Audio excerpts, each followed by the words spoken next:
SRL Media presents Raising the Bar, a sports podcast covering all the biggest topics from the NFL, MLB, NHL, and NBA. Featuring Brendan Yerkes, Alex Vachapante, and Ryan Lynch. This is Raising the Bar.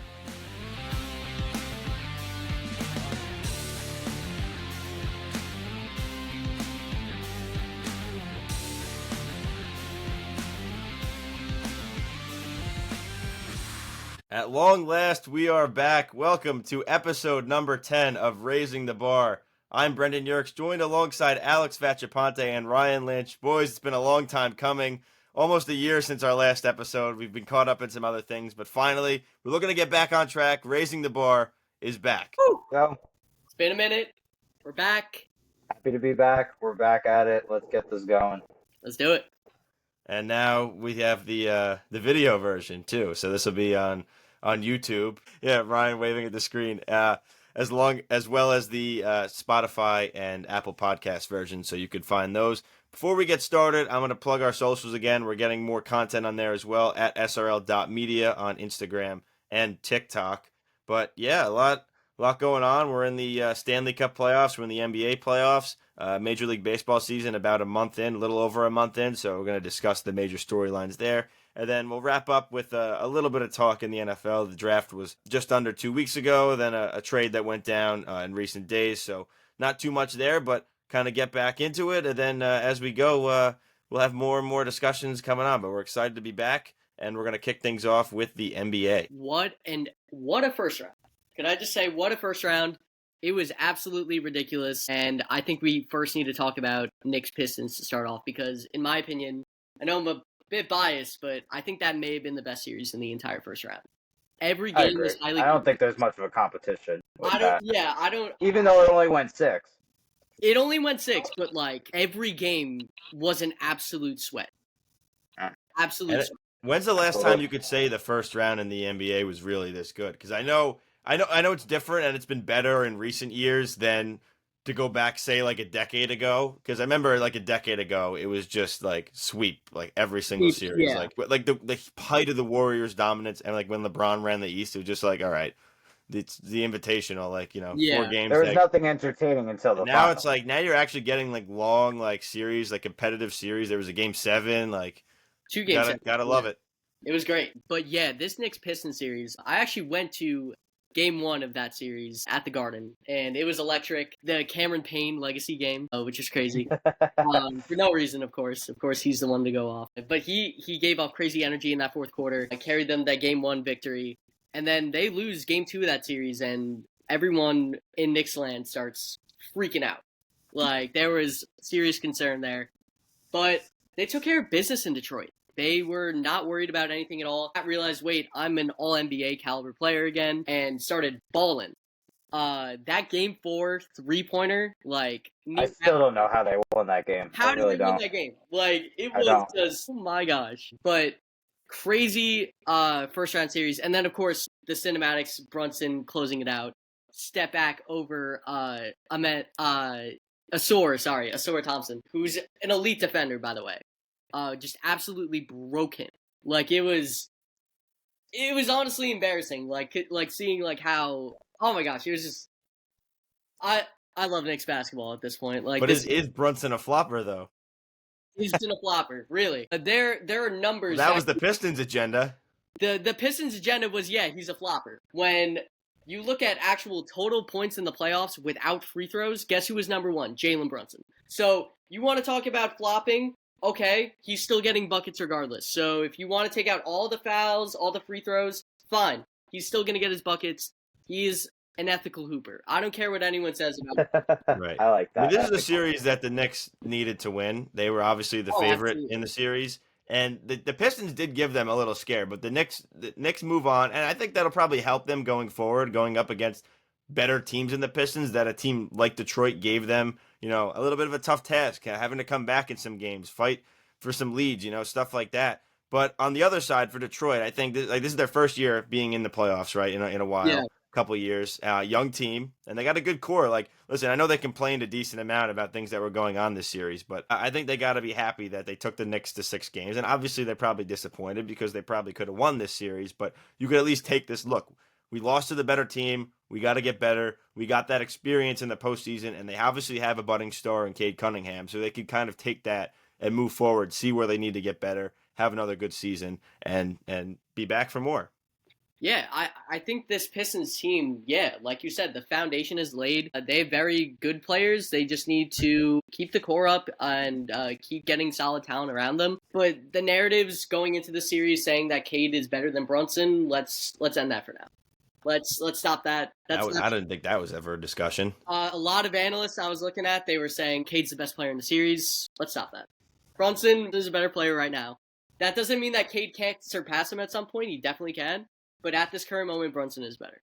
But again, give kudos to the Pistons. They definitely played a very hard-fought series. But like you said with the Knicks too, I think this could give them momentum going into the second round. We already saw it in Game 1 of the Boston series. They clearly are starting to develop like a sense of toughness. And maybe the Pistons really brought it out of them, which is great for me to see. Yeah, they're never out of a game, and that's so important to have. They were down 20 yesterday, or 2 days ago. Because you look at the Knicks in recent years, and it's like, all right, they're a good team, but like, do they have what it takes to go all the way? And it's just like, well, like last year, like I know they were injured, so they didn't really stand a chance. Yeah. You know, but you look at it like, oh, they're gonna make the playoffs and they're gonna go on a run, but like, oh, they don't have what it takes to beat a Boston level team. But now, like this year, they're healthy and they, like anything can happen. It's not guaranteed, and now they have that toughness, like Ryan said, that they could go do something with that. Yeah, I think now this year they at least have the personnel to kind of compete with the Celtics. Last year, I just thought like talent-wise, they were just on completely different levels. Did that Knicks team look a little bit tougher last year? Yes, but I think at the end of the day, talent does outweigh toughness. Even if you want to say, oh, well, they just kind of look better. I don't care about how they look. I care about how they win. And they only won one more game than last year, but Brunson missed a lot of time. So like you got to take that into consideration too. And this is a very good team. I'm not favoring them to currently pick Boston, even though I would love to see it. But I just want to make sure that they're competing with the Celtics. I think that they can. And clearly they showed that Game 1. So that's the main thing that I need to see out of this Knicks Celtics series. Where do you guys see that series currently going? Like, what's your prediction for that? Well, me personally, I think whoever wins this series, I think this series is functionally the conference finals. I think whoever wins this series takes care of either Indiana or Cleveland. Okay. But ultimately, I think that Boston will win this series. But the Knicks showed me a lot winning Game 1, honestly. Like, I wouldn't have been shocked if Boston took this in 5 games, but I don't think that's going to be the case anymore. Because if they can't hold a 20-point lead, that shows that they can't. That says a lot about them. And playoff Tatum is a real thing. I fully believe that. And I think this series goes 7, but I do 6 or 7. But I'm leaning more towards 7. But I do think Boston does ultimately win the series. I mean, I'm totally with you on that. I think that maybe Boston came in thinking, oh, it's the Knicks. Like, we play them all the time. We beat them all the time. Like, They get this huge lead, like you mentioned, and then all of a sudden, they sit back, like, oh, we got it. We're winning Game 1, home court advantage, right? And then the Knicks are like, oh, we're not done yet, and they take it back. So, listen, I think Boston, maybe this does something for them, like the Pistons did for the Knicks. Like, we can't take this team lightly. We have to play our best the entire game. And I'm going to assume that they're going to win the next game and tie things up. But then when it goes back to MSG, the Knicks fans are hungry. Like, that could be a big environment. Like, if you're the Knicks, if you can get it back to Boston, so for Game 5, and the series is 2-2, I think you're in good shape. Because at that point, you never know what's going to happen. Right. Yeah. And at that point, it's a puncher's chance. And I think at this point, when going into this season, going against Boston, that's all you could have ever asked for, is just, do we have a chance? Do we got a shot? And when you looked at the regular season and how they just destroyed us basically every single game, I was like, going into the series, I thought they were going to get swept. But now looking at it, I'm like, no, I think this could be a 6-7 game series. Like, so That's all I could ever ask for, just to be able to compete with the Celtics. But enough about my Knicks, even though I could talk about them all day. What about this Rockets Warriors series? I thought this was a really interesting one. You had the inexperienced team kind of crumble to obviously the championship pedigree Warriors. Yeah, I mean, I really thought that the Rockets were gonna, I don't know, I thought the series was gonna go 7, but I didn't think the Rockets would lose the series. I thought that they would win it. I really did. But it just shows, experience in the playoffs in any league is the most valuable possible thing you can have. And Golden State's proven that. I mean, it's crazy. Like, I'm constantly like, oh, Golden State's not that good anymore, but I mean, they're in the second round of the playoffs. Right. You know? Yeah, no, you look at Jimmy Butler, though, like, he was out for a couple games. Like, the Warriors kind of looked a little bit shaky throughout the series. They had the 3-1 lead, almost blew it. I was like, it looks like they're about to blow this entire thing. But the Rockets are such a good team. I think it was just a terrible matchup for them. And Ime Udoka, their coach, has done such a fantastic job with them. He did a great job with Boston, too, obviously, before he got fired with that whole scandal thing. But they're a very good team. I just don't think they have a guy yet. Like, Jalen Green's a good player, but he's not the guy. Şengün's a very good player, but he's not the guy. And I think when you look at this summer, I think they should be looking towards a Kevin Durant trade. I think if they could pull off, ship out some young players, ship out some picks, they could get Kevin Durant. Now you're looking at, because that team plus KD, I think they destroy the Warriors. Well, they have a million picks, right? They have some picks. They don't have a million, but they got some picks. Right, but Kevin Durant's a great player, but we've seen him destroy cultures, destroy Also teams true. many times. If you're building a good young team, like I know you want to get over the edge, but it could backfire very quickly. Yeah, exactly. it definitely. Well, I know can. you know Durant. the Nets, but I mean, Exhibit A. is it worth it, or is it just like you Freaking got to keep foot. drafting and hope you could find that guy? I mean, but you're making a pick, from the 16-20 range. You're not really getting anything. Yeah. It's a tough call. Again, it's something that I think they should at least consider. They should look at offers. Maybe even if they have enough assets for a Giannis trade and Milwaukee's interested in trading Giannis, something like that. They need a dude. That's the thing. They need like a guy, a go-to guy in the clutch. Like, hey, here's the ball. Get out of his way. Let him do his thing. They don't have that yet. That's their biggest issue, and that also is a big deal in the playoffs as well. Right, because you could have a team that's good, and that's been the Knicks' problem in recent years. To go back to that series, like, you're a team that's good. All right, you can compete. You need that depth to win in the NBA now. It's not just the stars carrying it, but having that star helps. Like, you need to have a good team top to bottom, but then have that guy who's going to, like you said, take the ball, elevate your team, and win the game for you. Right. And if you're not there yet, then it's not going to happen, because what do the Warriors have? They have Steph Curry, and he went off in this series at many different points, and that's really what did it. Like, he's been the same his entire career, and that's why the Warriors always win these series, because when somebody needs to come up big, he's making that shot. For sure. Yeah, absolutely. The biggest concern, though, is now Curry's injured, and he may not even come back till like Game 6, give or take, of this current series. Yeah.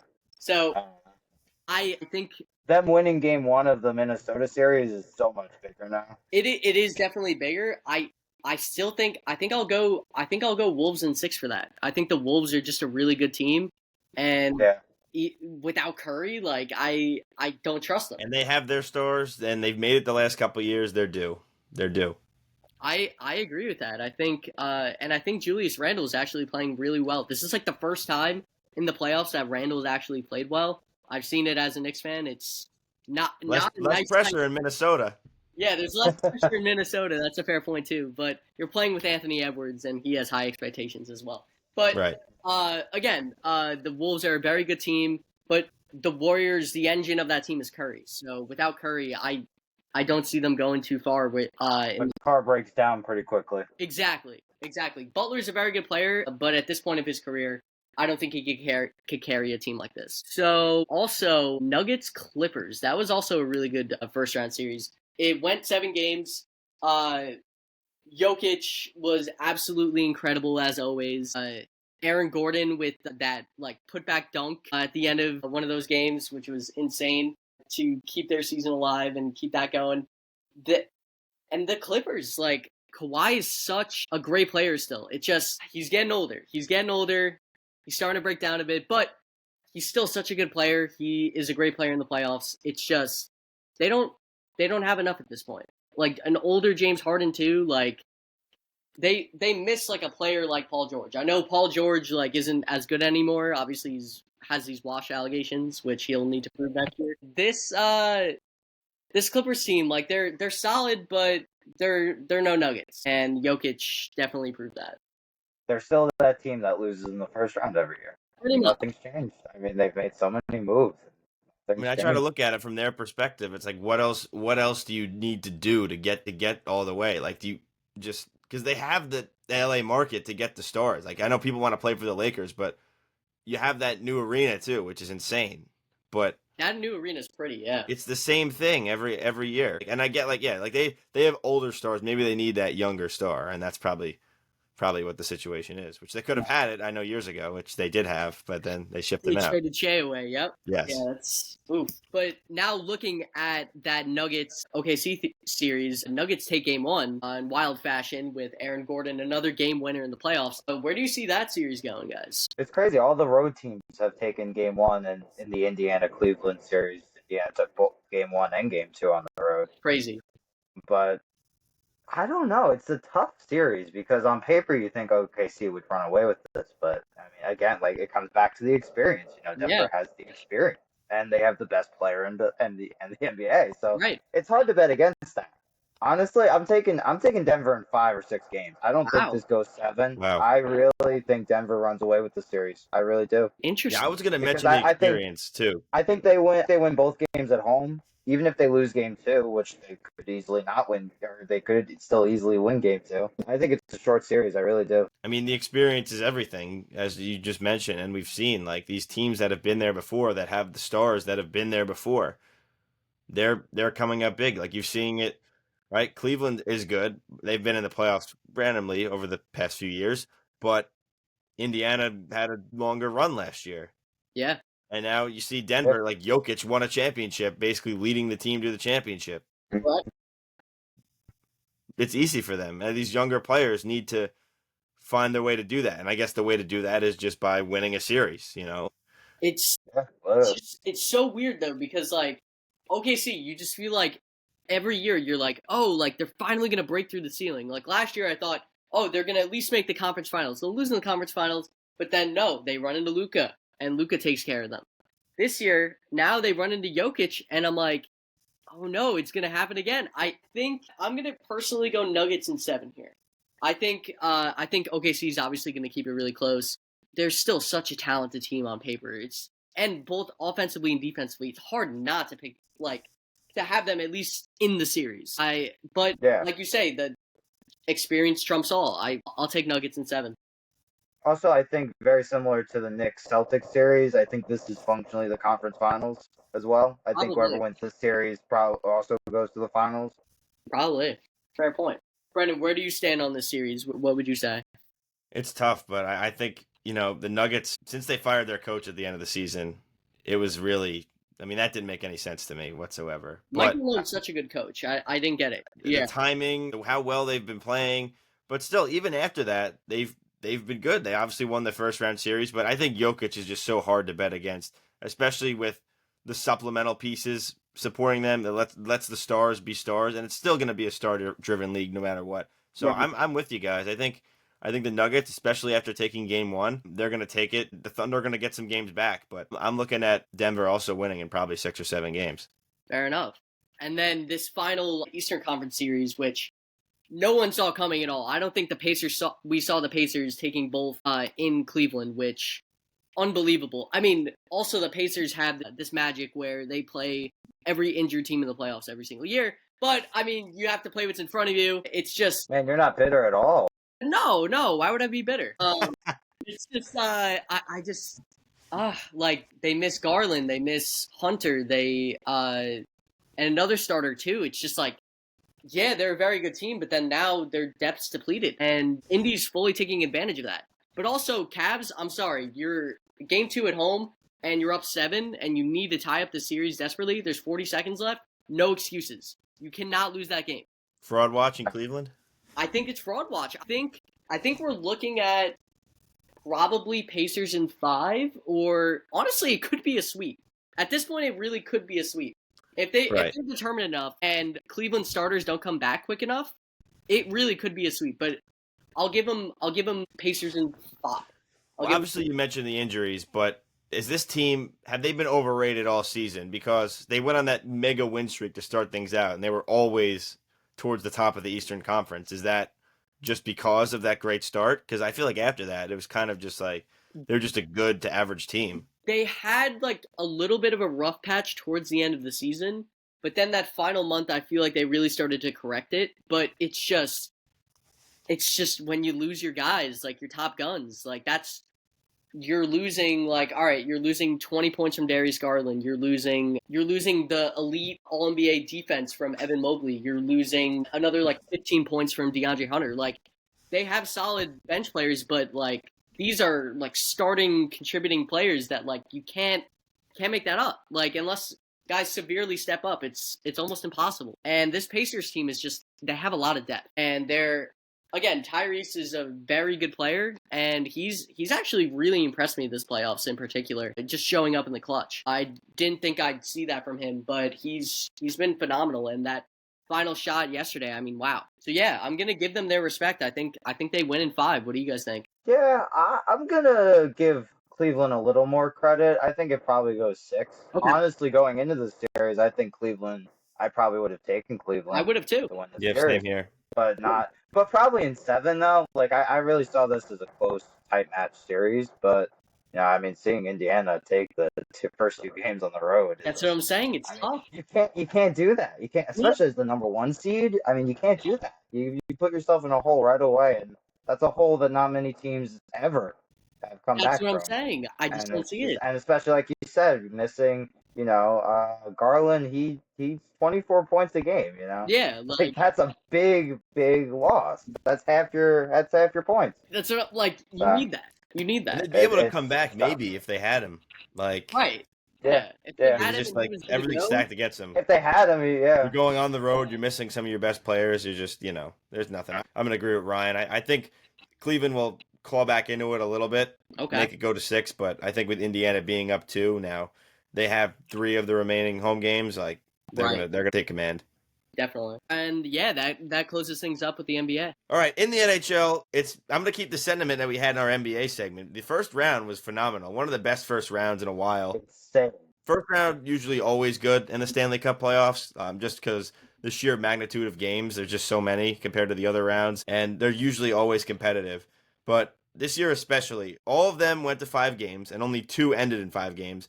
Then 4 of them went to 6, and then 2 game 7s, which were some of the craziest games I think I've ever seen. If we want to start there, I want to start with the Avalanche Stars series because that was the best series going in. And Ryan, I'm sure you agree with this sentiment as well, that series should not have been a first round series. The playoff format is still an issue, and the Avalanche and Stars should be teams that met in the Western Conference Final, or at least at the minimum the second round, just based on how talented they both are. Yeah, I agree. I mean, Dallas, I had Colorado winning this series, even though I think Dallas is the best team, maybe in the NHL. That might be a hot take, but I think Dallas is the best team in the NHL. I'm with you. I think they're the best team still in the playoffs for sure. But these are probably the best 2 teams in the NHL that went head to head in the first round. And that just stinks. I mean, it lived up to the hype. Oh, But absolutely. it stinks. 7 great games. Yeah, 7 great games. I mean, so many great storylines. I mean, Rantanen coming back. I mean, Right. you can't make that up. Like, I think my preseason pick for the Stanley Cup was the Dallas Stars, just Mhm. because their depth is just incredible. They have top players. Like, they have stars, no pun intended, on Yeah. defense and offense. They have the great goaltender, so they have everything they need. But Yeah. then as the year went on, they were playing horrible down the stretch. The Avalanche made a lot of big trades. They improved their depth. So I was like, they're playing in the first round. That's a tough draw.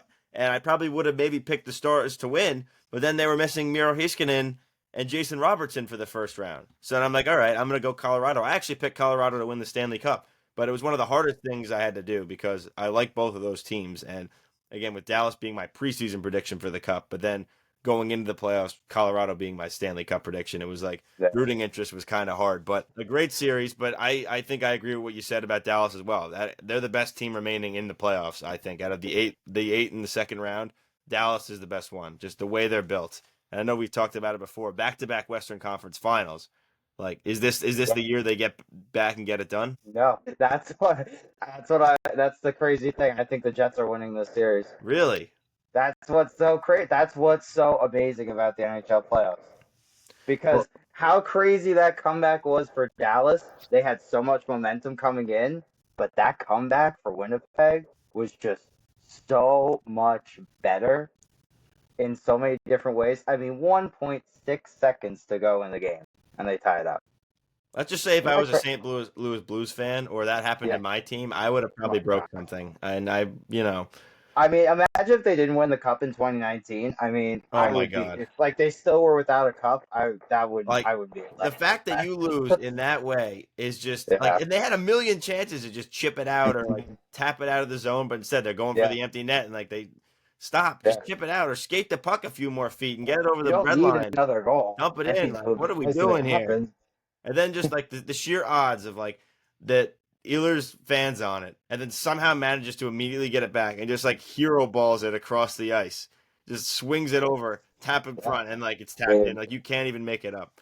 I mean, that was just a great hockey game. And I picked the Blues actually to upset them in 7 games. Yeah. But I was like, I can't even be mad that just happened because it was just incredible hockey. I mean, how does that game, the Sunday night, manage to beat the Saturday night Game 7? Where Colorado scores. I mean, you're probably furious if you're a Colorado fan too, because not only do you lose in 7 games to a team that was missing their best players, when you had all the momentum going in, your captain comes back after missing 3 years.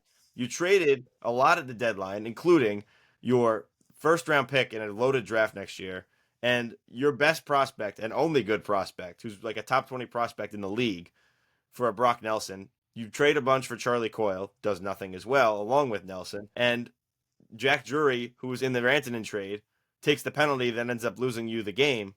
It's just a nightmare for them.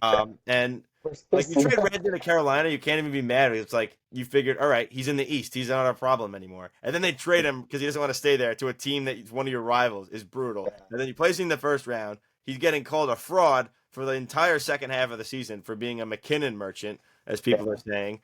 And then, what does he do? First 4 games, nothing. Games 5, 6, and 7, 11 points, and a third period hat trick, including the empty netter to cap off a series win, comeback against his former team. You can't who's writing this? Does not get better. Make this up.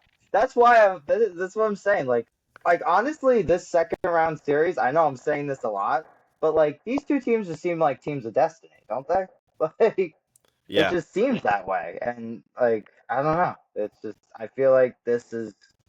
I feel like whoever moves on might win it all, honestly. Yeah, I said the Dallas Colorado series. I'm like, the winner of this team is winning the winner of this series is winning the Western Conference. Although they're banged up. I mean, I feel the same way in the East with the Leafs Panthers series, but we'll get to that in a little bit. Yeah. But yeah, Winnipeg, Connor Hellebuck was an issue at times, but luckily for him, I mean, and the team, he was the only reason they won that game. Game 7, 2 weak ones, but he figured it out. Yeah. He was big at the end of that game. Mm-hmm. Absolutely. So and if the Jets lost this series, forget it.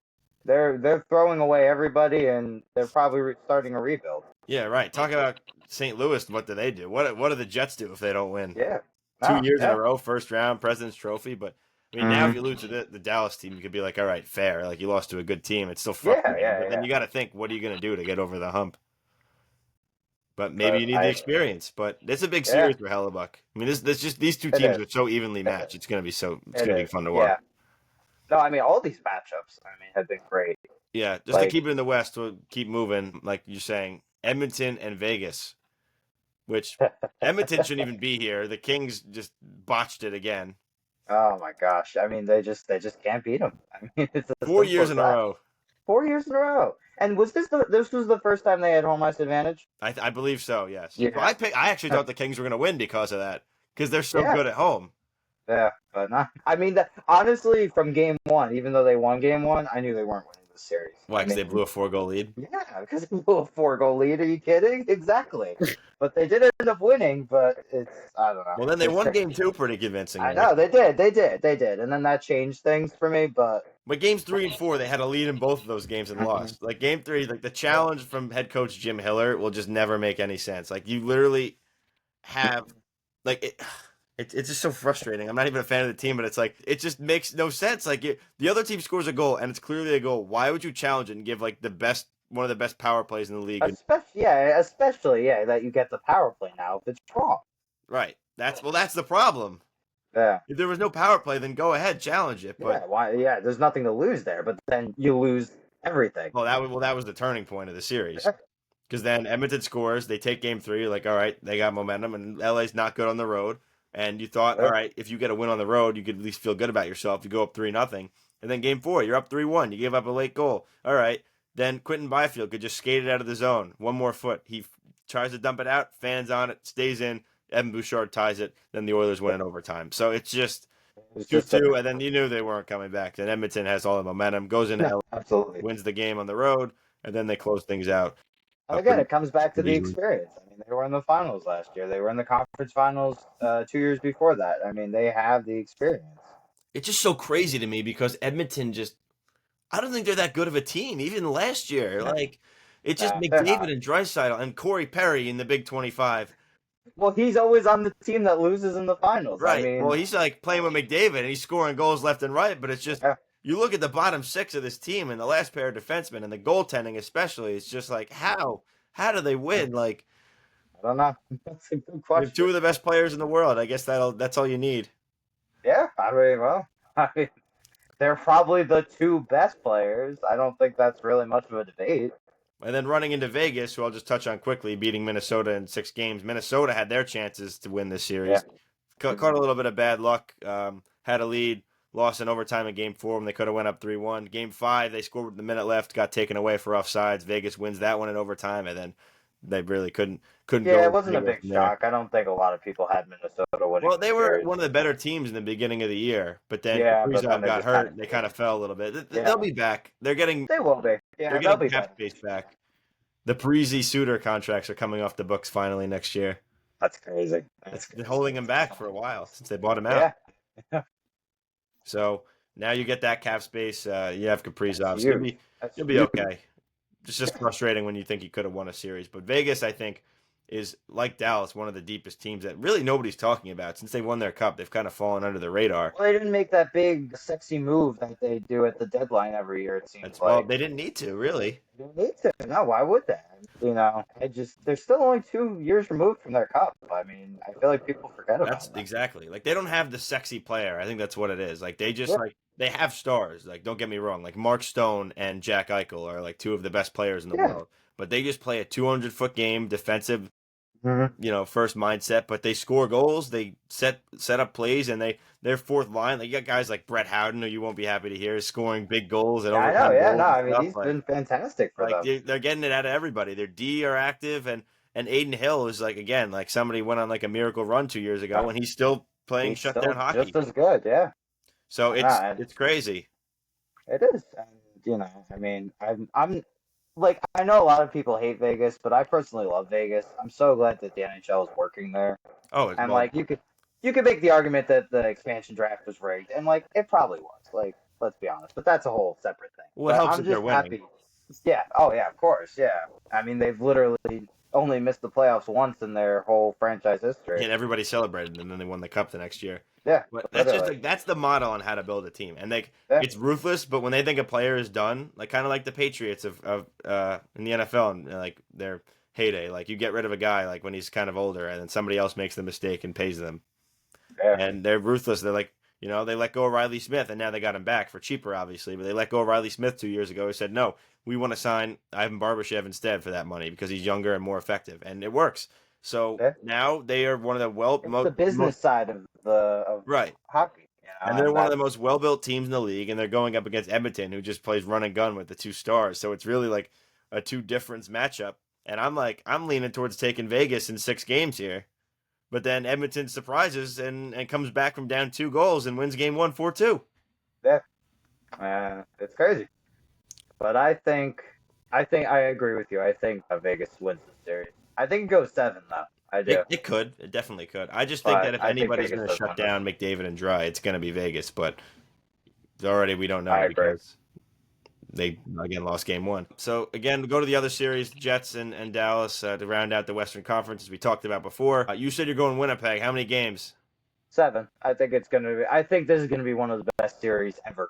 Like I don't even think It could be. like not like ever. I think it's just. I mean, 2 of the best goalies in the NHL. Like I know Hellebuck wasn't great in the first round, but he is so good.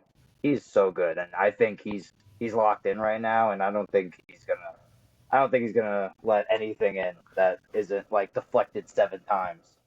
I'd be nervous going back to Dallas, but I'm gonna go the other way. I'm gonna take the Stars. I like the way they're playing, the way they rallied, and now they're getting their best players back who are gonna be healthy. Didn't get banged up in that first series, so it's also going. I'm going 7 games. Like I'm not disagreeing. No, it's there. gonna be a very, very tough series. I think it's the first time they've ever played each other in the playoffs. I would think so. Yeah. Yeah. I mean, since Winnipeg's come back, so. Yeah.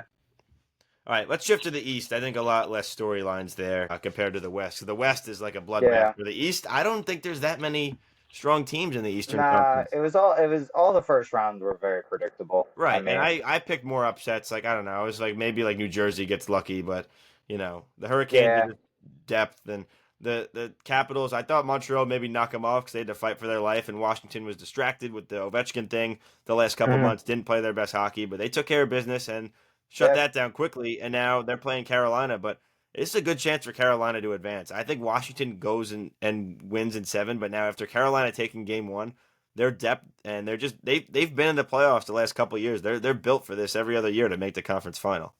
Yeah, but Washington looked awful yesterday. I mean, the majority it was all in the Washington zone the entire game.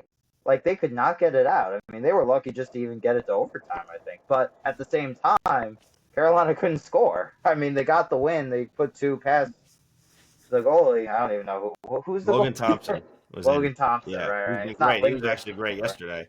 Yeah, he was it had to be. But I mean, I have Carolina winning this series. Actually, I think it goes 7 too. I agree. I think this will be a good series, very good, but not the best series in the second round. Washington needs to get back in there, win the next game. They go to Carolina down 2-0, they're in trouble. Because I thought they were kind of fraudulent all year, but then they won the first round. I'm like, no, I like what I saw there, so I could see them took care of going deeper. They gave me that proof that they can actually win.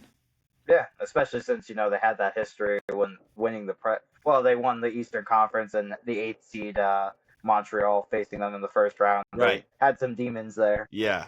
But then the other one, as far as first round series go, the Toronto Maple Leafs and the Ottawa Senators. Senators almost came back. Nothing would have been funnier unless the Leafs blew a 3-0 lead. Yeah, I know you would have liked that. That would have been great.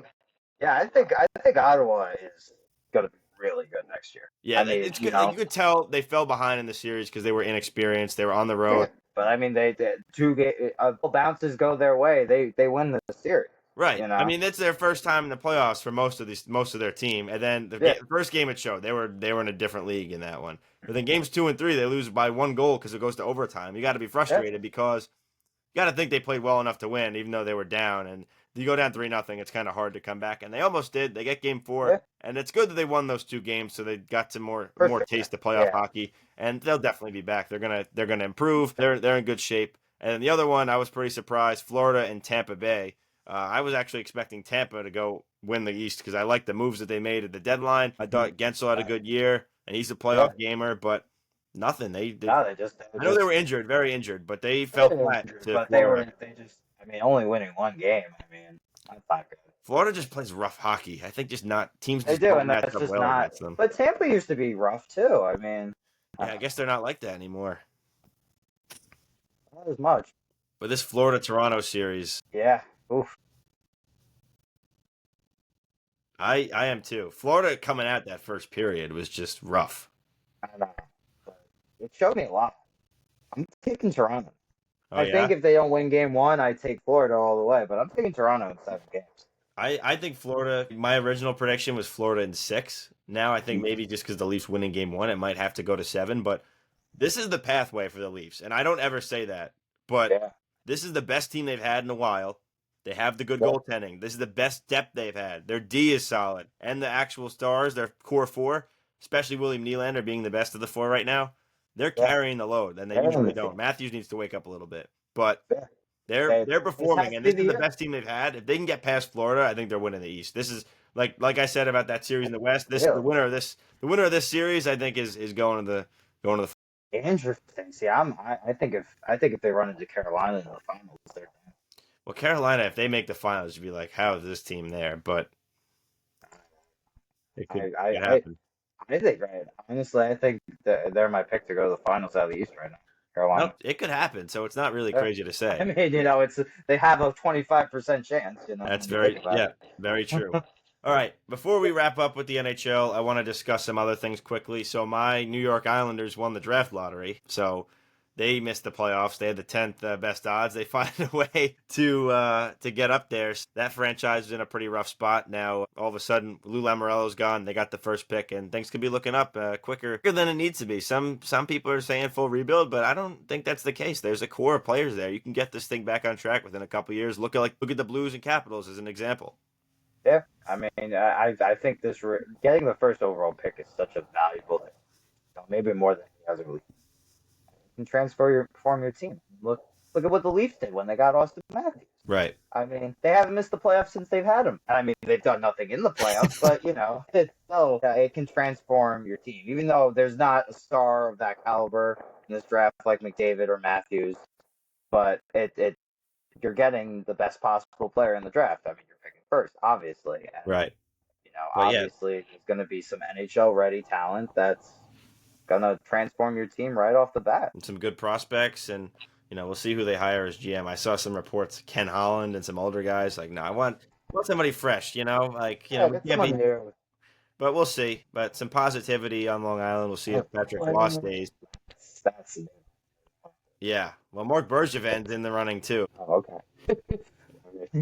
Yeah, it's I don't know. It's you very... fire Lou and you get that's whatever. Nobody knows anything right now, so we'll wait and see. But whatever. There's hope. There's the first pick. There's good prospects, cap space, all those things. I know a big discussion when we had this podcast going last year when we were consistent. We had a lot of discussion on how the NHL is firing coaches too quickly. So on that, Marty St. Louis was hired in 2022, I believe, in March, I think. He's now I think top 10 highest tenured coach, longest tenured coach, maybe top 5.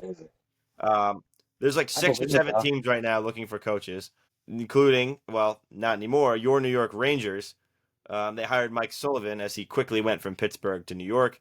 For Pittsburgh, I could see it just all right, you got it. You've had him for a while, you're kind of going nowhere. The team's not great. So it's all right, just let him go and get a first start. But the Rangers, it's a pretty good hire. Guy won 2 Stanley Cups, and with an aging core that still has a chance to maybe go all the way, I think it's a pretty good move. Yeah, I mean, I think it was the best case scenario for the Rangers. And as much as I didn't really like their Peter Laviolette as the coach, and you had to fire him after this year, you had to. But their problem is Chris Drury. Their problem is not how he got an extension is insane. I mean, he's the problem. I mean, honestly, the Miller trade might end up being great, but everything else he's done. And he did a great job of getting rid of Trouba's contract as well. But I don't know how you don't just completely clean house after this. Yeah, I mean, the Ranger people I've heard from, it's just doom and gloom about this team. But it's really you literally were 2 wins away, President's Trophy last year, 2 wins away from the finals, and the team didn't change that much. They got rid of Barclay Goodrow, and everything just fell apart. And obviously, they got rid of Trouba, and then when they sucked, and they got rid of a bunch more people at the deadline. But this team was pretty much the same exact team that they threw out last year. And it just shows that, you can't be a one-trick pony, I guess. I mean, yeah, I mean, guys like Zibanejad need to be better, some of their older players. Yeah. But I mean, it's going to be an interesting offseason. Kreider, yeah. I mean, they just all their stars. Nobody had a good year. Everybody had their worst years of their career, and that's a recipe for success.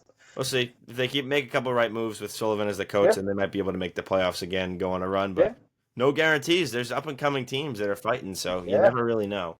No, it's kind of hard to see where they fit right now. Right. Along with the Islanders looking for a GM, the Kings are too. They let Rob Blake go after those 4 straight years of losing in the first round. He's been there 8 years. They haven't won a playoff series since they won the Stanley Cup in 2014, so 11 years ago. Kind of got to get going. Oh, really? Wow, I Yeah. did not know Since they that. beat the Rangers in the Cup, that's the last time they won the series. That's crazy. Yeah. I did not realize that. And then we're going to wrap up this segment. I know it went a little long. The Utah Hockey Club is now the Utah Mammoth. I like it. I think they didn't have too many. Okay, it wasn't Many my name favorite of options. the options. The Yeti drinks wouldn't let them do it. Yes. Oh, is that actually why? Yeah, the trademark issue. Oh wow, that's crazy. So makes the sense. Mammoth. I mean, I like it. It's cool. Something. So this I, is the li- I real name. like. I don't like the name, but I like the jerseys. I think Yeah, the the jersey, logo's cool. the logo's cool. I like At the. least it's Utah not Hockey logo. Club. I mean, that was my Yeah. biggest fear. I mean, I kind of liked it, but I. No, I it's get not. it. Well, not for a league. You need a real No, name. it can't be. It can't be. It can't be. Right. All right. So that's a good NHL discussion here. We're gonna transition over to MLB, and we'll get Alex back in here. Yes, welcome back, Alex. Thank you.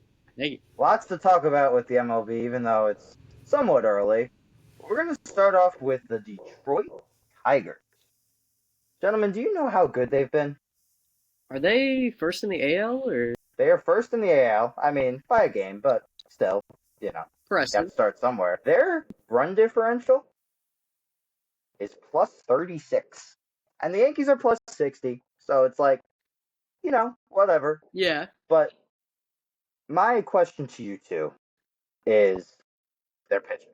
Their pitching is so unbelievably good. They get Jack Flaherty back in the offseason after goes wins a World Series with the Dodgers. Obviously, Tarek Skubal won the Cy Young last year. Do they have the best pitching staff in baseball? They might. I mean, think it's they do. definitely up there, and we're having a conversation about it. Like that's no debate there. Casey Mize has been really good. Olsen's been solid. And Flaherty. I mean, yeah, he's not elite, but he's still a very solid pitcher. Like you look at up and down this rotation, it's very impressive. It's just the only thing that really concerns me, I guess, is just like the depth of the lineup. Like I understand, like the pitching's elite. That's like the heart and soul of this team. It's just, I think they just need they need to trade for like a bat or something at the deadline. They do. When they get Absolutely. absolutely. That to me will put them from like, all right, you're a decent playoff team to like, whoa, like World Series contender. Yeah, because the American League's wide open.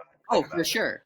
For sure. Look at last year. I mean, it was the Yankees going to the World Series because who else was there that was that good? Like it was like if the Yankees didn't win, it would have been a problem. Pretty much just a little bit. And the Tigers broke in. They're like, you got to get that start. You need to have that first year, like you make it into the playoffs. Like, all right, this is good, and then maybe go on a little lucky run because baseball, it's easier. You feel, I mean, not like easier, but you know what I mean. Like you see it happen more than other sports. Like a team will like go on like the Mets last year going to the NLCS. Like it just happens out of nowhere.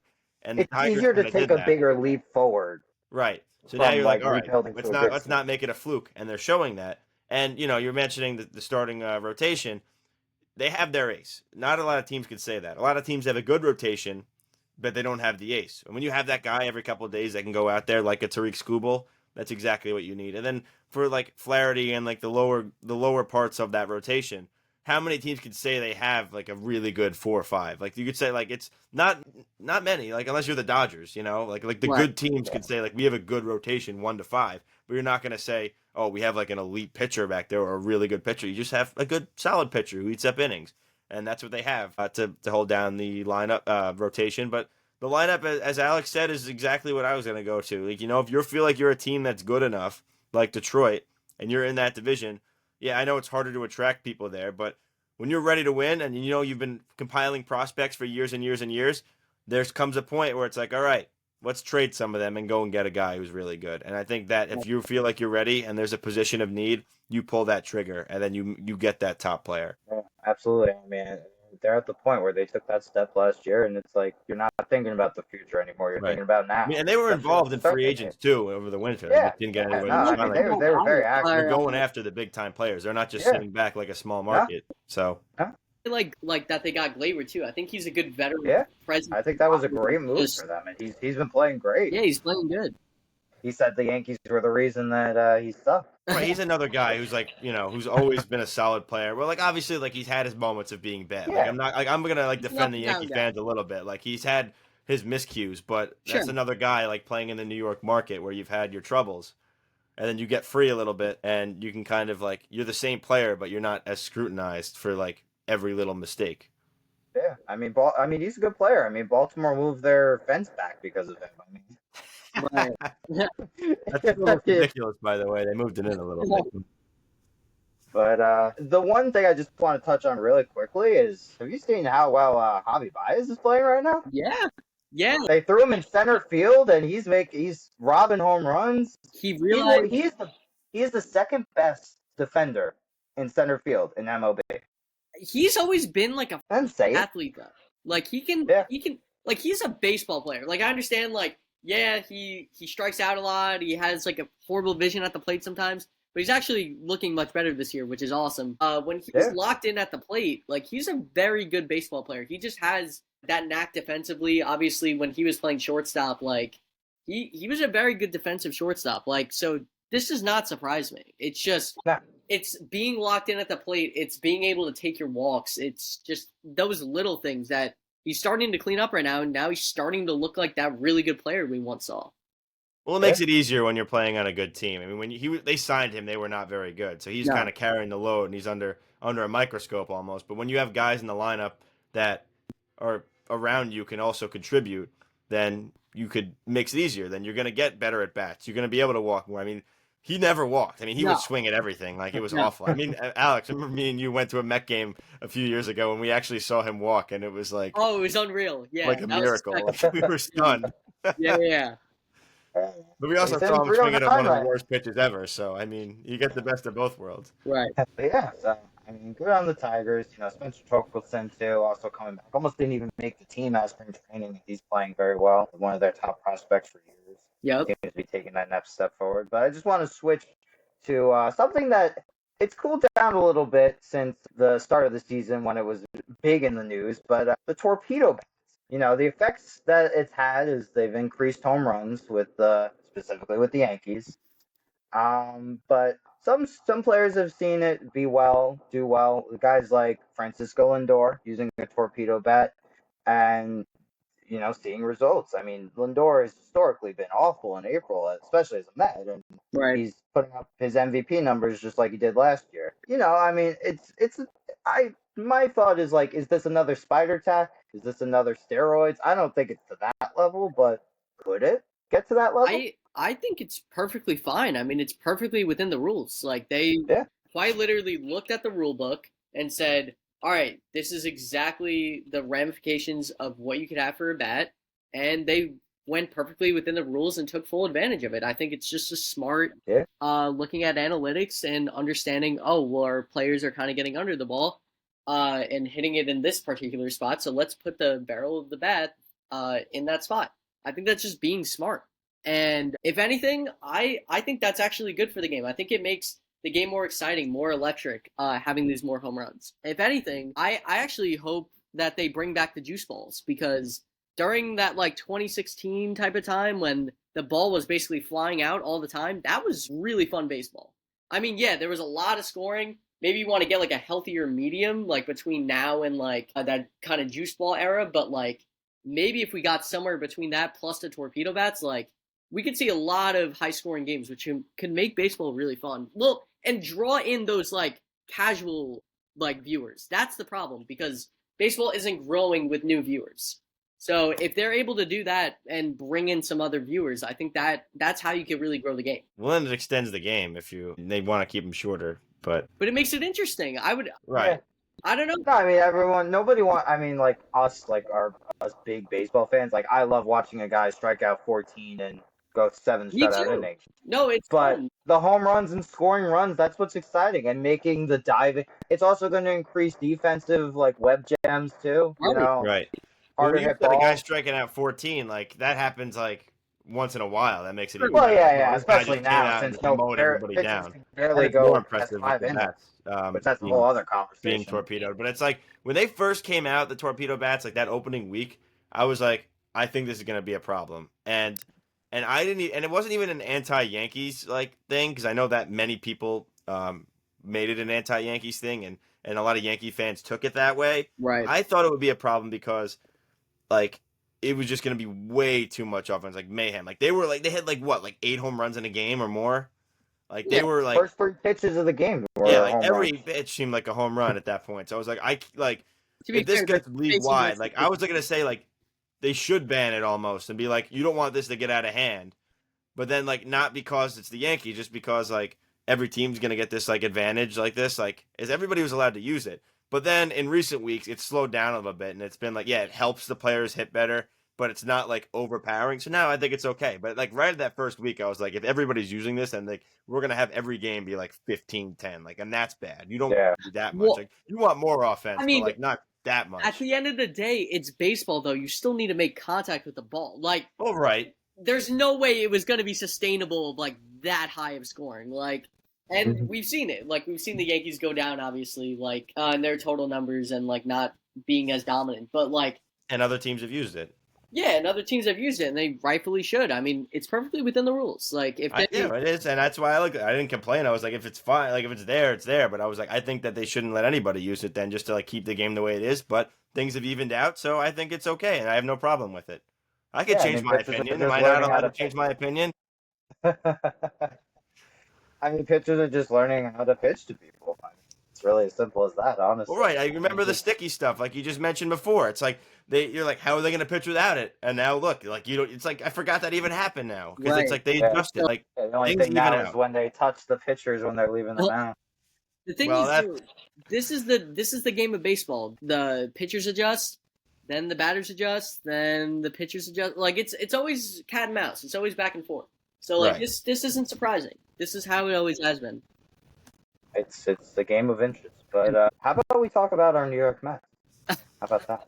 Let's go. How about how unbelievably good their pitching is? Like, I Sports didn't masterclass. think I mean, come on. masterclass. I mean, like Jeremy Hefner. I mean, just a round of applause. I mean, like, what a Ripping guy. Greening looks I mean, like a real MLB starter. We have won. I know. We have won. It's crazy. It's crazy. They're picking up all these like low bums that couldn't Play pitch Holmes, for them too, to like- save their lives. I've Well, already Holmes fallen is off by broken the end of last the year, year. but I mean, Here he him as a is. starter Yeah. just makes more sense because I think it's just like less high leverage, high pressure situations. Like that's where he crumbled. Like, yes, the Yankee fans told me like he would blow a lot of saves. I think he lost like 13 or 14 games, like blowing saves or blowing Yeah, it leads was last good. year. It was But good. when you're a Still starter, an all-star. you're not in that like I got to come in and get these 3 outs. Like it's in your head. Like you're not in a big situation. It's like you're gonna go out and you're gonna do your thing and you're gonna pitch, chew up your innings, and then you're gonna be done. Like he's had some innings. Like his problem seems like it'll implode like one bad inning, but then the rest of them are fine. Which there's a Yeah. lot of Met pitchers that are like that. But the whole rotation has been fantastic. Like David Peterson, I've been an enjoyer of him for a while. He's really come to his own last year. This year he's doing the same thing. Canning, Yeah. like you guys said, Senga's adjusting. Like he's not like that number one ace like we expected, but he's just filling that role because Sean Manaea still isn't in, and Frankie Montas hasn't pitched either. Those guys, like the rotation's good. Bullpen started out great, starting to fall off a little bit, but it's like they're also being overworked. Like you have no lefties that are healthy. Like that's gonna take a toll on a bullpen. And they've had 2 stretches now of 13 straight days with games. Right. They had 13 days in a row with a game, day off. Now 13 days in a row, and that actually ends today. They're off tomorrow. There you go. You know, I mean, especially Tyler McGill too. I mean, you gotta give him credit. I mean, he struck out Tyler. over high against the Phillies. I mean, you know, And that's a testament to him because it looked like he was going to be out of the league the way it yeah, was going. yeah. Yeah. And the key is with these guys is like when they get into trouble, they only give up 1 or 2 runs. Like when they have the blow up inning, so many times over the years with the Mets, if the guy got into trouble, they give up like 5 or 6 runs, and then the game's over. Right. And that would happen over and over again. You know, whenever DeGrom wasn't pitching, it felt like for some Well, the of those defense has years. been good aside from Mark Vientos, but Yeah. everybody's Yeah. been pretty good, like Yeah. making some nice plays, like limiting the damage. That's been a key part of it. Terenz throwing everybody out. Like, Torrens. Ferenz has been he was a lifesaver in the beginning of the year when Alvarez was out. I mean, that you know, you can't give him enough credit for what he did. He got some huge hits too. The bats just collectively need to wake up. Besides Pete and Lindor, there really hasn't been much. That's No, my there biggest hasn't concern. Like everybody's I mean, had their Nimmo- moments. Like Mark Nimmo Day had had a good that week. crazy like, game Nimmo against had a good Washington. week now. Soto still needs to figure it out. I mean, he just like He'll he just figure it looks out. like he's I'm not not worried. confident. Like he's not like Yeah. doesn't look like he's having fun at the plate like he usually is. But again, like some Yeah. people are freaking out. Like I'm a little nervous right now, but like I'm just gonna give it time. Like you can't. Yeah. We're in Soto year did one. homer today. Yeah. Yes, I did see that. He did homer, so Right, he that's just good. homered. Yeah. up 4-0 in the top of the eighth. There we go. Go Mets. But shout out Mets. Yeah. But just to the last point I wanted to make quickly, nothing crazy, but like, you know how bad the White Sox were last year? I mean, the Rockies have been worse. Yeah. Yeah. Like, There's I knew they weren't going to be good, but like their run differential is -89. That is terrible. historically bad. They're just terrible. Like, They're a terrible team. They're terrible. Do you think they're gonna outdo what the White Sox did last year? They could. They could. I mean, they're on pace. Like, that's scary to Yeah. say. They are on pace for it. Mm-hmm. And I mean that Chris Bryant contract. Well, my goodness. When you play in a hitter's ballpark and you Right. can't hit the ball, like this is I what know. happens. Yeah, that's the other thing. They're not scoring runs too. Like 30th and they run. have more runs on the road than at home. Like aside from Chris Bryant, like who's actually on that team? I mean, they have Spencer Michael Toglia. He's Totally, pretty I good. like, but he strikes out too much. He does. And I mean, Blackman retired. I don't know. Right, exactly. Like who's like the common fan? Be like, who's on the Rockies? Like, Yeah. Is Herman Marquez still on the team, or is he long gone? Yeah, he is. He was hurt most of last year. they Though. had But Raimel Tapia Brendan Doyle years is a ago, very but then they underrated traded player. him. Doyle's pretty good. He was pretty good. Doyle's pretty good. And McMahon as well. So I mean, they had some players. They're just, It's one of those teams. Like, are they ever going to be good? Like, they never won their division. No, they're not gonna be good. Or like they seem like sometimes when they feel like it, they'll spend money, but it's like the whole Arenado Just thing from trying. years ago. Just I don't understand. Like they're a team that like, do they have good prospects? Like they're just stuck like of being I don't bad even know what forever. they Like, have. I think they have a few like solid young prospects, but like other than that, like it's like they when Yeah, they teams had a couple want to good try to years. win, like they'll care. Like they can care when they want to. Like the A's, like if they care, like they'll be good in 2 years. And they seem like now that they're out of Oakland, they're starting to caring a little care. bit. That's a I mean, all completely these different teams situation. that are coming out of the woodworks and playing good, it just shows you That's that, what I'm like, saying. Like they sign up for around, people, you got your especially- prospects, you don't trade them all. Finally, look, you're half decent. So like it could Especially happen. with the extended playoffs, you can sneak in and make a run like the Mets did last year. Right. The Tigers, the two teams we were just talking about how good they've been playing. Yeah, I but mean, the they Rockies. both hadn't made the playoffs Before in that. years, and then they they both move on, beat some teams as the underdogs, but But yeah, so I mean that'll pretty much. Oh, Wait, sorry, did you have another wait. point? I Yeah, I have go, just go. a random like question that I was thinking of as with the MLB. Did Pete Alonso like break Devin Williams? Like, is he broken? Oh yeah, that's a good point. Absolutely, Yeah, absolutely. you think so? Oh, for sure. How could I mean? He's He's not given up even more. close. You know, he's given up more runs this year already than he did in the last 2 years combined. That's insane. Well, wasn't That's insane, the right? Alonso home run like the second home run he gave up all year, or Well, something but like he's that? injured. Maybe not that Something like extreme, that. but Like, yeah. Yeah, he does. I mean, he's debatably the best relief pitcher in baseball for 2 Right. years. well, then you go to a place where this like again higher stakes. Like you're going I was from gonna say, Milwaukee Much higher to than New Milwaukee, York, for sure. and now you're older, and that's in your head probably every time you pitch now because that was probably the biggest game of his career, the biggest like save he would ever have to make because the Brewers haven't made the playoffs too many times. Right. And then now he goes to New York. He gets the beard thing changed. Like he was, I mean, he's not like the sole reason, but he wanted to keep his beard. Now that's probably in his head too. And all the fans are So angry. a lot of people get They're weird booing about him. that. They get weird about it, yeah. Brutal. Very- It's like, who cares? He's like kind of broken. And it's weird. It's just I mean, weird. I think he'll turn it around. I think he'll be fine. And but it Alonso's must been hurt the him. exact opposite. He's been the best, Yeah, best he's hitter been- in baseball, at least one of them. It's awesome. Oh yeah, he's been the best. The guy who's only been better is Teoscar Hernandez, and he might miss 2 months. And probably Aaron Judge too, He's right? got I hurt. mean, Well, I mean, yeah, just in the Players of NL, the yeah. month, Aaron, like- Aaron Judge has been the best player. New York but- running that. Yeah.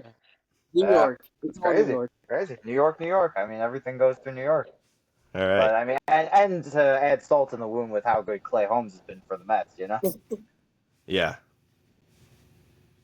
But All yeah, right. so that'll pretty much wrap up the MLB. On to the NFL. We'll keep this short. We've talked a lot about a lot of other things going on in the four major sports that are more important. The draft was a couple weeks ago, so we'll keep it short just to mention it. I will say draft winners and losers, some teams that did well. We'll keep it with you guys. I think the Giants had a really, really good draft. I like what they did. You take the best player in the draft at Abdul Carter, a third overall. I think he could transform that defense, kind of like Micah Parsons did for the Cowboys. Obviously similar, wear number 11 from Penn State, same position. They play the game the same way. I think that's a big add for an already pretty good defense. And then coming in to get Jackson Dart, you could feel however you want about him. You didn't give up too much. You get a quarterback prospect that you could potentially develop. This regime's first potential quarterback that they brought in to develop. Right. So, you never know. And then in the later rounds, they made a lot of good supplemental picks. So I think, especially Cam Scatabo, really good running back, probably went later than he should have. And all of a sudden, the Giants had a good draft and could build with that. I like the draft that they had. I don't like the idea of trading up for Dart. I think they could have stayed pat in the second round and probably could have gotten him anyway. I mean, again, if they think this is like the guy for them in the future, then sure, go for it. My biggest concern with him, I think he takes too many risks. And I know this sounds stupid, but like, did you guys watch that like snap count thing that like with Gruden? He just clapped. Yeah. Just like, is this an NFL quarterback? Like, I don't know. I understand like coaching and all that. Like that'll like get tuned up, fixed out. But like, I mean, it looks like the physical skills are there. Like, it looks interesting. He's in a good situation because he has Jameis and Russ obviously to learn under. So he'll probably not even play this first year, which I'm perfectly fine with. It's just, can they develop him? Can they develop him? That's the biggest question. Well, let's hope it's not another Zach Wilson because they have some similarities. Yikes. Don't mention that. Well, I'm just saying. I don't know. I think they did pretty well. But then again, the coaching staff and the GM, it's like they've been there for 3 years already. Like, how much more time do they have? Like, if they don't have a good year this year, do they get another one after that? Because, again, this is the first quarterback they've drafted themselves and get the chance to develop. They've been using the old regime's QBs Right. and players. But now it's like you're 3 years in. Like, do you get an extra flyer just for that? I think you get.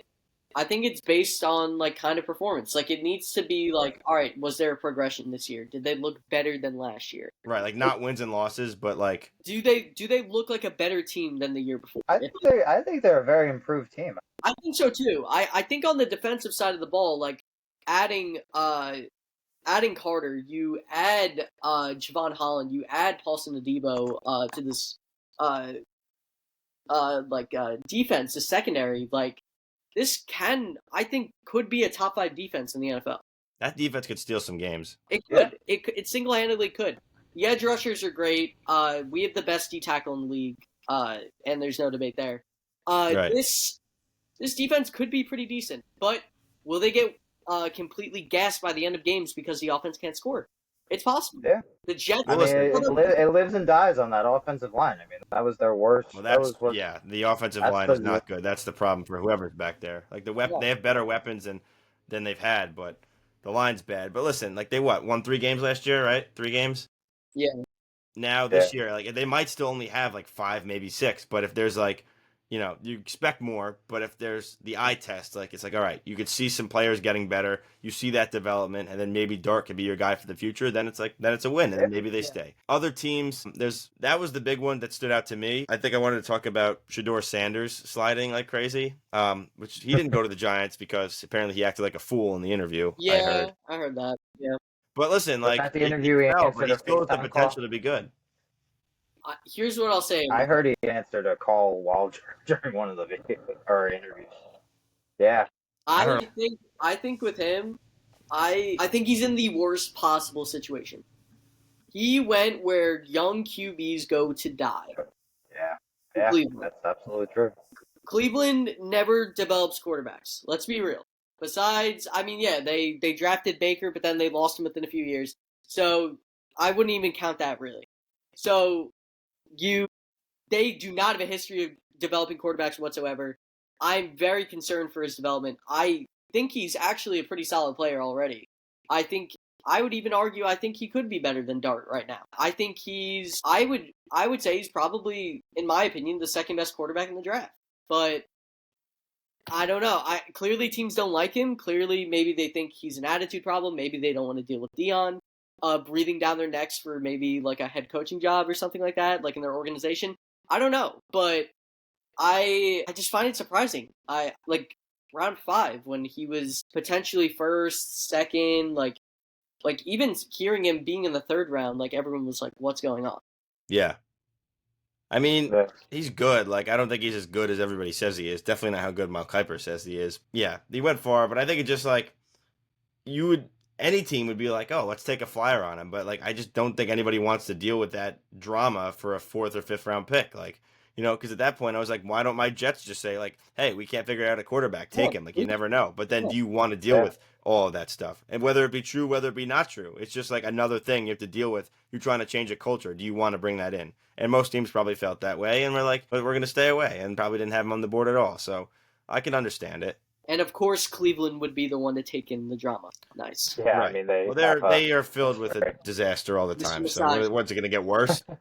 Yeah, literally, it can't get worse, right? Yeah. Yep. So one more topic for the day: the Dallas Cowboys traded for George Pickens from the Steelers, which I think really good pickup for them. Adds another setup with CeeDee Lamb, could hopefully boost that offense. Still no run game whatsoever though. But Pittsburgh, I don't get it. You could have paired him with DK Metcalf and had a nice wide receiver duo to work with, but now they just have one again. The thing is, though, like, they're kind of like the same player. Like, in a sense. Like, they kind of do the same stuff on the field. Like, you'd rather pair DK up with, like, a speed guy. And, like, Pickens is basically exactly what DK is. Like, I mean, they're not exactly the same exact player, but, like, they do the same type of stuff. They're just big threat receivers down the field type of thing. So, and I think this is a great pickup for Dallas, and I think this is going to open up the field for CeeDee even more to dominate. Because CeeDee is great with open space, and now how do you open that space up? You send George Pickens, like, 50 yards down the field. You have to respect that deep threat. And now here we go on CeeDee on, like, a little cross route, wide open. Like, I think this is dangerous. The only thing that's going to come down to Dallas this year is their run game. And it's obviously been an issue this past year. Can they clean that up? If they could have a solid run game, this Dallas offense is going to be really tough to stop. Yeah. All right. I think that's it on the NFL. Again, not too much going on since the draft is kind of in the rearview mirror at this point. So really just a long summer, rest of the offseason. But that's going to do it. Raising the Bar. We're back. Episode 10 in the books. I know we were very upset that we missed a long time, but we're looking forward to being back. We're going to hopefully get back on track and get back to doing an episode at least every other week like we want to do through the summer and then into the fall again, and then just get this thing going. But we're going to get more social media content. We have been getting that going again recently, so make sure to follow us there at srl.media on Instagram and TikTok. You could follow me on Instagram and Twitter at BRENDAN_YERKES. You can follow Alex on Instagram at Alex_FACC02. And you can follow Ryan on Instagram as well at Ryan_Lynch5496. This was Raising the Bar, presented by SRL Media, episode number 10. Thank you so much for tuning in.